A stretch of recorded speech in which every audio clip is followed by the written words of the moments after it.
تم ابھی ان لوگوں کو دیکھ کر جن کو وہ سب مل گیا جو تم اپنی دعاؤں میں کئی سالوں سے مانگ رہے ہو، سوچتے ہوں گے کہ وہ خوش نصیب ہے، جبکہ مجھے تو اللہ نے وہ دیا ہی نہیں، تو شاید مجھ سے اللہ ان جیسا پیار نہ کرتا ہو۔ حالانکہ اللہ ہم سب سے ایک جیسی محبت کرتا ہے۔ انہیں جلدی اس لیے مل گیا کیونکہ یہ ان کا وقت ہے، اور ہماری دفعہ دیر اس لیے ہو رہی ہے کیونکہ ابھی ہمارا وقت آنا ہے، ابھی دعاؤں کا وقت ہے، اس لیے اللہ نے ہمیں دعاؤں میں لگا رکھا ہے۔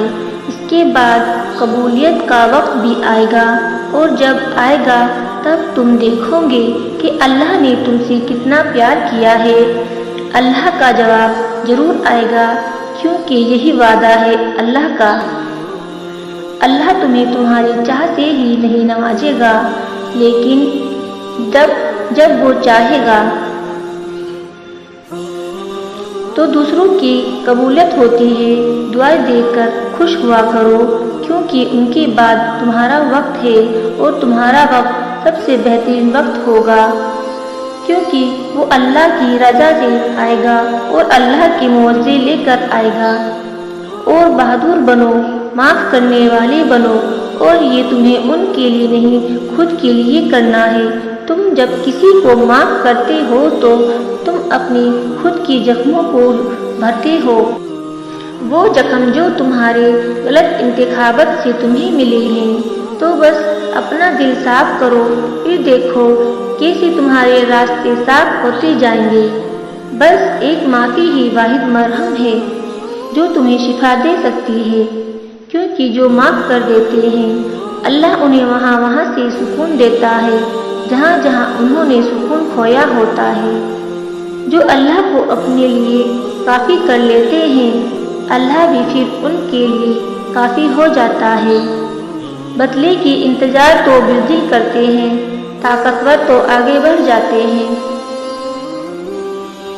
دوسروں کی تباہ اور بربادی دیکھنے کی خواہش رکھنے والے کم ظرف ہوتے ہیں، ظرف والے تو معاف کر کے بھول جاتے ہیں کیونکہ وہ ان لوگوں سے زیادہ اللہ سے پیار کرتے ہیں، اور وہ جانتے ہیں کہ اللہ انہی سے محبت کرتا ہے جو نفرت نہیں کرتے۔ وہ جانتے ہیں کہ ہمارا اللہ رحمان ہے اور وہ رحم کرنے والوں کو ہی پسند کرتا ہے۔ زندگی ایک کھیل ہے، جیتو گے تو کامیاب ہو جاؤ گے اور ہار جاؤ گے تو سمجھدار بن جاؤ گے، لیکن کامیاب ہونے سے پہلے سمجھدار بننا ضروری ہے، یعنی جیتنے سے پہلے ہارنا ضروری ہے۔ سوچو کہ اگر روز محشر اللہ تم سے صرف اس لیے راضی ہو گیا کہ وہ ایک دل ہمیشہ اپنی دعاؤں میں تمہارا نام لیتا تھا، جسے کبھی تم نے راحت پہنچائی تھی، تو یا وہ دل جو ٹوٹ گیا تھا اور تم نے اپنے لفظوں سے اس پہ پر امید کر دیا تھا، یا وہ دل جو تم تنہا تھا اور تم نے اس کا درد سن کر بانٹ لیا تھا۔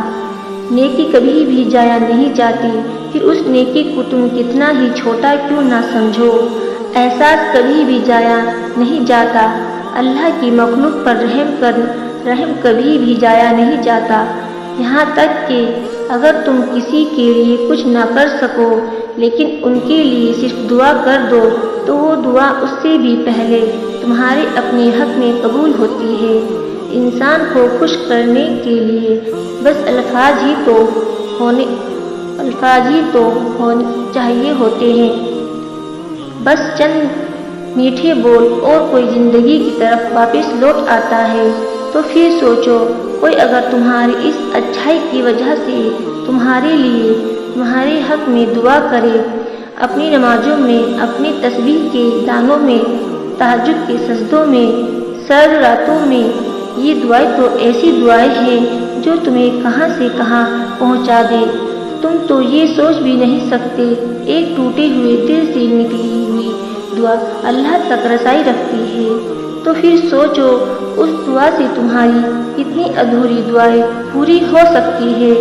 تو پھر صرف چند برے لوگوں کی وجہ سے تم اپنے اندر کی